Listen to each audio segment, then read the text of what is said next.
A telephone scammer claiming to be a Jackson County Sheriff's deputy is using a tactic that local law enforcement says they see often. Newswatch 12's Kirsten O'Connor has more on why people are falling victim to the phone calls from fake officers.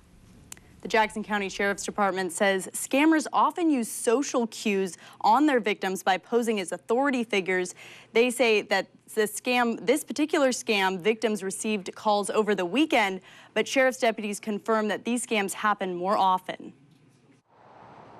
The Jackson County Sheriff's Department is warning people about a new scam, one claiming to involve its very deputies. In this case, they're pretending to be a sheriff's officer, a deputy of some sort, and they're threatening, they inform someone that there's a warrant out for them, and they haven't showed up for court, and they're about to be arrested.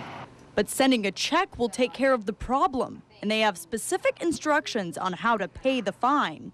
Wire transfer or using the money cards that you can buy at, say, Walmart, or maybe even in the future we'll see those bank accounts start to pop up.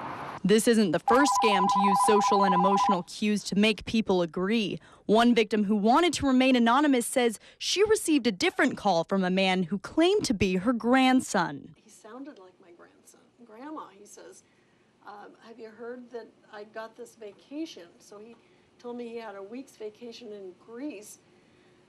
A friend had given him his ticket, and that he'd gotten in an accident with a rental car, and before he could leave Greece, he had to pay for the damage to the rental car, which was $1,572, I think.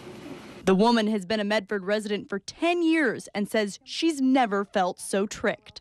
So if he hadn't sounded so much, and if he hadn't responded to me in different ways that just seemed like it was him, I wouldn't have gone along with it. Law enforcement says there are ways to check for scams online on your own, but be sure to fill out a report even if you don't send money. Even if you do figure it out on your own, call us. We need that pin in the map.